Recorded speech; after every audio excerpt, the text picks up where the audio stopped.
নমস্কাৰ আপোনালোক সকলোকে স্মাৰ্ট ইন এছামলৈ স্বাগতম জনাইছোঁ। চ' আজিৰে পৰা আমি DLED প্ৰি এণ্ট্ৰি টেষ্টৰ কাৰণে ক্লাছসমূহ আপোনালোকৰ কাৰণে লৈ আহিছোঁ। এইটো প্ৰথম ক্লাছ হ'ব আৰু আজিৰ ভিডিঅ'টোত আমি ইণ্ডিয়ান কনষ্টিটিউশ্যনৰ ওপৰত হ'ব পৰা কুৱেশ্যন এনচাৰসমূহ আলোচনা কৰি যাম আৰু এনেদৰে চিলেবাছ অনুসৰি আমি প্ৰতিটো ক্লাছ কৰিবলৈ চেষ্টা কৰিম। গতিকে আপোনালোকে প্ৰতিদিনে প্ৰতিটো ভিডিঅ' চাই যাব। প্ৰতিদিনে আমি 2-3টাকৈ চিলেবাছৰ ওপৰত ভিত্তি কৰি ক্লাছসমূহ দিবলৈ চেষ্টা কৰিম। গতিকে প্ৰতিটো ভিডিঅ' মিছ নকৰিব আৰু যিসকলে চেনেলটো ছাবস্ক্ৰাইব কৰি লোৱা নাই চেনেলটো ছাবস্ক্ৰাইব কৰি ল'বলৈ একেবাৰে নাপাহৰিব আৰু আপোনাৰ বন্ধু বান্ধৱীসকলৰ লগত শ্বেয়াৰ কৰিবলৈ একেবাৰে নাপাহৰিব। চ' চিলেবাছ অনুসৰি প্ৰথম কুৱেশ্যনটো আজি আছে, ভাৰতীয় যুক্তৰাষ্ট্ৰ বুলিলে তলৰ কোনটো শুদ্ধ হয়? অপশ্যনসমূহ দিয়া আছে একাত্মক, যুক্তৰাষ্ট্ৰীয়, অৰ্ধ যুক্তৰাষ্ট্ৰীয় আৰু কোনোটোৱে নহয়।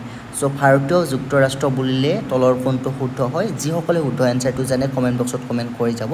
চ' শুদ্ধ এনচাৰ যদি আমি চাবলৈ যাওঁ কাৰেক্ট এনচাৰ হ'ব অপশ্যন নম্বৰ চি, অৰ্ধ যুক্তৰাষ্ট্ৰীয়। অৰ্থাৎ ভাৰতীয় যুক্তৰাষ্ট্ৰ বুলিলে তলৰ কোনটো শুদ্ধ হয়?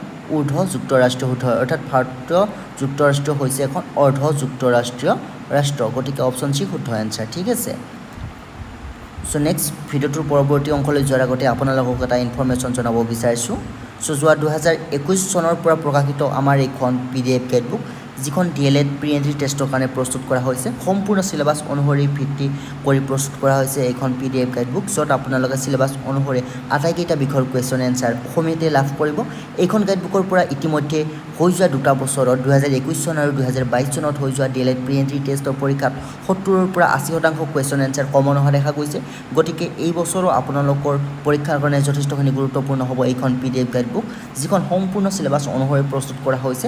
আপোনালোকে যদি DLED প্ৰি এণ্ট্ৰি টেষ্টত অৱতীৰ্ণ হ'ম বুলি ভাবিছে, আপোনালোকক আমি এইখন গাইডবুক ৰিকমেণ্ড কৰিব বিচাৰিছোঁ, যিখন গাইডবুকৰ পৰা আপোনালোকে আগন্তুক দিনত যথেষ্টখিনি লাভান্বিত হ'ব পাৰিব। চ' ডাউনলোড লিংক এই ভিডিঅ'টোৰ তলত ডেছক্ৰিপশ্যন বক্সত দিয়া আছে। সেই লিংকত ক্লিক কৰি আপোনালোকে PDF ডাউনলোড কৰি মোবাইলতে প্ৰেক্টিছ কৰিব পাৰিব।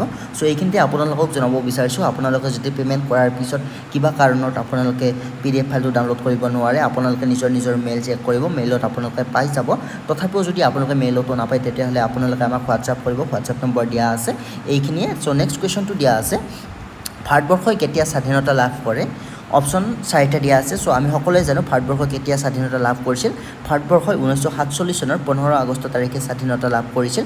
গতিকে শুদ্ধ এনচাৰ অপশ্যন নম্বৰ চি হ'ব। ঠিক আছে। চ' নেক্সট কুৱেশ্যনটো দিয়া আছে, কিমান চনৰ পৰা কিমান চনলৈ ভাৰতবৰ্ষ ব্ৰিটিছৰ অধীনত আছিল? খুবেই গুৰুত্বপূৰ্ণ কুৱেশ্যন, এনেকুৱা ধৰণৰ কুৱেশ্যন। অপশ্যন এ আছে 1657 চনৰ পৰা 1947 চনলৈ, অপশ্যন বি আছে 1757 চনৰ পৰা 1947 চনলৈ, অপশ্যন চি আছে 1857 চনৰ পৰা 1945 চনলৈ, অপশ্যন ডি দিয়া আছে 1757 চনৰ পৰা 1947 চনলৈ। চ' কেতিয়াৰ পৰা কেতিয়ালৈ ভাৰতবৰ্ষ ব্ৰিটিছৰ অধীনত আছিল? চ' শুদ্ধ এনচাৰ যদি আমি চাবলৈ যাওঁ কাৰেক্ট এনচাৰ হ'ব অপশ্যন নম্বৰ বি, 1757 চনৰ পৰা 1947 চনলৈ। অৰ্থাৎ 1757 চনৰ পৰা 1947 চনলৈ ভাৰতবৰ্ষ ব্ৰিটিছৰ অধীনত আছিল। মনত ৰাখিব correct answer option number B হয়। চ' নেক্সট কুৱেশ্যনটো দিয়া আছে, ভাৰতীয় সংবিধানৰ কোনটো অনুচ্ছেদত ভাৰতক ৰাজ্যসমূহৰ সংঘ বুলি কোৱা হৈছে? ভাৰতৰ কোনটো অনুচ্ছেদত ভাৰতবৰ্ষক ৰাজ্যসমূহৰ সংঘ বুলি কোৱা হৈছে? অপশ্যন দিয়া আছে 73 নম্বৰ, 162 নং, 280 নং আৰু 1 নং। চ' শুদ্ধ এনচাৰ যদি আমি চাবলৈ যাওঁ correct answer option number D, 1 নং অনুচ্ছেদত। অৰ্থাৎ ভাৰতীয় সংবিধানৰ 1 নং অনুচ্ছেদত ভাৰতবৰ্ষক ৰাজ্যসমূহৰ সংঘ বুলি কোৱা হৈছে। মন কৰিব ভালদৰে। চ' নেক্সট কুৱেশ্যনটো দিয়া আছে, কোনটো যুক্তৰাষ্ট্ৰীয় গাঁথনি ভাৰত আৰু আমেৰিকাৰ যুক্তৰাষ্ট্ৰৰ মাজত অমিল আছে? কোনটো যুক্তৰাষ্ট্ৰীয় গাঁথনি ভাৰত আৰু আমেৰিকা যুক্তৰাষ্ট্ৰৰ মাজত অমিল আছে? মানে ভাৰতীয় সংবিধান আৰু আমেৰিকা যুক্তৰাষ্ট্ৰৰ সংবিধানৰ মাজত কোনটো অমিল আছে? অপশ্যনসমূহ দিয়া আছে সমৱৰ্তী সূচী, লিখিত সংবিধান, কেন্দ্ৰ আৰু ৰাজ্যৰ মাজত ক্ষমতা বিতৰণ, অৱশিষ্ট ক্ষমতা ৰাজ্যৰ হাতত ন্যস্ত। চ' কোনটো অমিল আছে? চ' ইয়াৰে শুদ্ধ এনচাৰটো হ'ব অপশ্যন নম্বৰ ডি, অৱশিষ্ট ক্ষমতা ৰাজ্যৰ হাতত ন্যস্ত। এইটো অমিল আছে ভাৰতীয় সংবিধান আৰু আমেৰিকা যুক্তৰাষ্ট্ৰৰ সংবিধানৰ মাজত। গুৰুত্বপূৰ্ণ কুৱেশ্যন, অপশ্যন ডি শুদ্ধ এনচাৰ। চ' নেক্সট কুৱেশ্যনটো দিয়া আছে, ভাৰতীয় সংবিধান কেতিয়াৰ পৰা কাৰ্যকৰী কৰা হয়? খুবেই গুৰুত্বপূৰ্ণ কুৱেশ্যন কিন্তু। ভাৰতীয় সংবিধানখন কেতিয়াৰ পৰা কাৰ্যকৰী কৰা হৈছিল? অপশ্যন দিয়া আছে, এ দিয়া আছে 1950 চনৰ 26 জানুৱাৰীৰ পৰা, বি দিয়া আছে 1952 চনৰ পৰা 25 জানুৱাৰীৰ পৰা, অপশ্যন চি দিয়া আছে 1953 চনৰ 26 জানুৱাৰীৰ পৰা, অপশ্যন ডি দিয়া আছে 1955 চনৰ 26 জানুৱাৰীৰ পৰা। চ' ইয়াৰে শুদ্ধ এনচাৰ হ'ব অপশ্যন নম্বৰ এ, 1950 চনৰ 26 জানুৱাৰী তাৰিখৰ পৰা ভাৰতীয় সংবিধানখন কাৰ্যকৰী কৰা হৈছে। আৰু সেই দিনটোত আমি কি দিৱস হিচাপে পালন কৰোঁ?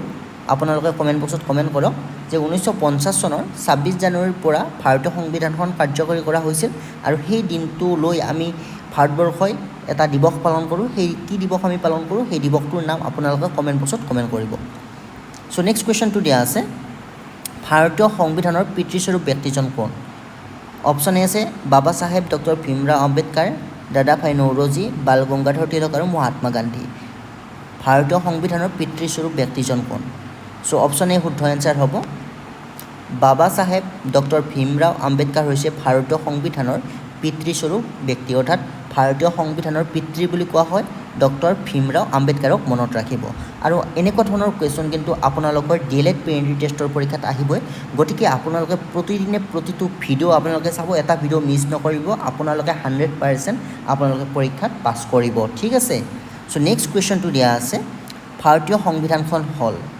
অপশ্যন এ আছে পৃথিৱীৰ ভিতৰত দীৰ্ঘতম সংবিধান পৃথিৱীৰ ভিতৰত চুটি সংবিধান পৃথিৱীৰ ভিতৰত কঠিন সংবিধান পৃথিৱীৰ ভিতৰত নমনীয় সংবিধান সো ভাৰতীয় সংবিধানখন হৈছে পৃথিৱীৰ ভিতৰত আটাইতকৈ দীৰ্ঘতম সংবিধান অপশ্যন এ শুদ্ধ ভাৰতীয় সংবিধানখন হ'ল পৃথিৱীৰ ভিতৰত দীৰ্ঘতম সংবিধান option A correct answer so next কুৱেশ্যনটো দিয়া আছে নেক্সট কুৱেশ্যনটো যোৱাৰ আগতে পুনৰবাৰ আপোনালোকক মনত পেলাই দিছোঁ আপোনালোকে যদি ডিএলএড প্ৰি এণ্ট্ৰি টেষ্টত অৱতীৰ্ণ হ'ম বুলি ভাবিছে আৰু গাইডবুক বিচাৰি আহিছে আপোনালোকে এইখন গাইডবুক খুব ভালদৰে পঢ়িব পাৰে চিলেবাছ অনুসৰি প্ৰতিটো কুৱেশ্যন প্ৰতিটো ছাবজেক্টৰ কুৱেশ্যন এনসাৰ আপোনালোকে লাভ কৰিব আগন্তুক এক্সামৰ কাৰণে যথেষ্টখিনি লাভান্বিত হ'ব পাৰিব ইতিমধ্যে যোৱা 2 বছৰত আমি অভূতপূৰ্ব সফলতা লাভ কৰিছোঁ এইখন PDF গাইডবুকৰ জৰিয়তে গতিকে আপোনালোকে ডাউনলোড কৰি প্ৰেক্টিছ কৰিব পাৰে ডাউনলোড লিংক এই ভিডিঅ'টোৰ তলত ডেছক্ৰিপশ্যন বক্সত দিয়া আছে সো নেক্সট কুৱেশ্যনটো দিয়া আছে ভাৰতীয় সংবিধানখন অপশ্যনসমূহ দিয়া আছে নমনীয় আংশিকভাৱে নমনীয় আৰু আংশিকভাৱে কঠিন অপৰৰ কোনোটোৱে নহয়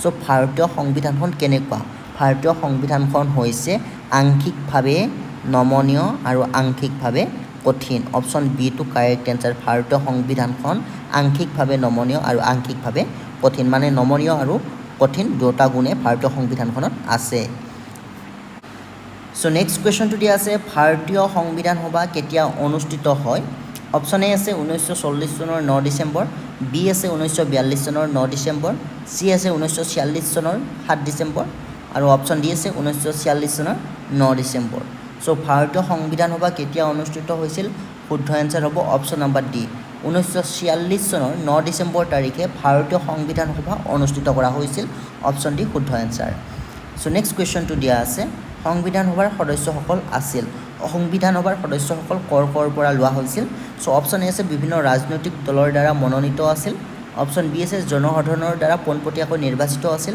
অপশ্যন চি আছে গভৰ্ণৰ জেনেৰেলৰ দ্বাৰা মনোনীত আছিল আৰু অপশ্যন ডি আছে বিভিন্ন বিধানসভাৰ দ্বাৰা নিৰ্বাচিত আৰু আংশিকভাৱে ৰাজ্যৰ প্ৰতিনিধিৰে গঠিত আছিল সো ভাৰতীয় সংবিধান সভাৰ সদস্যসকল কৰ আছিল সো ইয়াৰে শুদ্ধ এনসাৰটো হ'ব অপশ্যন নম্বৰ ডি বিভিন্ন বিধানসভাৰ দ্বাৰা নিৰ্বাচিত আছিল আৰু আংশিকভাৱে ৰাজ্যৰ প্ৰতিনিধিৰে গঠিত আছিল অপশ্যন ডি টু শুদ্ধ এনসাৰ মনত ৰাখিব সো আপোনালোকে যদি ভিডিঅ'টো চাই ভাল পাইছে নিশ্চয় লাইক কৰিব আপোনাৰ বন্ধুসকলৰ লগত শ্বেয়াৰ কৰিব একেবাৰে নাপাহৰিব যাতে অনাগত দিনত আমি ভিডিঅ'সমূহ আৰু অধিক উৎসাহেৰে আপোনালোকৰ কাৰণে লৈ আহিব পাৰোঁ সো নেক্সট কুৱেশ্যনটো দিয়া আছে ভাৰতীয় সংবিধান সভাৰ কোন স্থায়ী সভাপতি নিৰ্বাচিত হৈছিল বি আৰ আম্বেদকাৰ ডক্টৰ ৰাজেন্দ্ৰ প্ৰসাদ জৱাহৰলাল নেহেৰু চৰ্দাৰ বল্লভভাই পেটেল ইয়াৰে কোনগৰাকী স্থায়ী সভাপতি হিচাপে নিৰ্বাচিত হৈছিল ঠিক আছে সো ইয়াৰ শুদ্ধ এনসাৰ হ'ব option number B Rajendra Prasad so মন কৰিব আমি এই কুৱেশ্যনটো কিন্তু ভুল কৰোঁ সভাপতি ভাৰতীয় সংবিধানৰ সভাপতি কিন্তু আমি বি আৰ আম্বেদকাৰ বুলি ভাবোঁ সো বি আৰ আম্বেদকাৰ স্থায়ী সভাপতি কিন্তু নাছিল ভাৰতীয় সংবিধান সভাৰ স্থায়ী সভাপতি আছিল ডক্টৰ ৰাজেন্দ্ৰ প্ৰসাদ ঠিক আছে অপশ্যন বি কাৰেক্ট এনসাৰ আপোনালোকে কমন মিষ্টেক নকৰিব অপশ্যন বি শুদ্ধ এনসাৰ হয় সো নেক্সট কুৱেশ্যনটো দিয়া আছে ভাৰতীয় সংবিধান সভাৰ স্থায়ী সভাপতি কোন আছিল আমি ইতিমধ্যে পাই আহিলোঁ ৰাজেন্দ্ৰ প্ৰসাদ স্থায়ী সভাপতি কিন্তু অস্থায়ী সভাপতি কোন সুধিছে কুৱেশ্যনটো ঠিক আছে সো অস্থায়ী সভাপতি কোন আছিল ভাৰতীয় সংবিধানৰ অস্থায়ী সভাপতি হ'ব অপশ্যন নম্বৰ ডি অপশ্যনকেইটা অলপ হৈছে অলপ সচ্চিদানন্দ সিংহ ঠিক আছে ভাৰতীয় সংবিধানৰ স্থায়ী সভাপতি আছিল ৰাজেন্দ্ৰ প্ৰসাদ অস্থায়ী সভাপতি হৈছে সচ্চিদানন্দ সিংহ অপশ্যন ডি কাৰেক্ট এনসাৰ ঠিক আছে লিখাত অলপ হৈ গৈছে কিন্তু সচ্চিদানন্দ সিংহটো কাৰেক্ট এনসাৰ সো নেক্সট কুৱেশ্যনটো দিয়া আছে ভাৰতীয় সংবিধান সভাৰ খচৰা সমিতিৰ সভাপতি তো বি আৰ আম্বেদকাৰে খচৰা সমিতিৰ সভাপতি আছিল স্থায়ী সভাপতি আছিল ভাৰতীয় সংবিধানৰ স্থায়ী সভাপতি ডক্টৰ ৰাজেন্দ্ৰ প্ৰসাদ অস্থায়ী সভাপতি আছিল সচ্চিদানন্দ সিংহ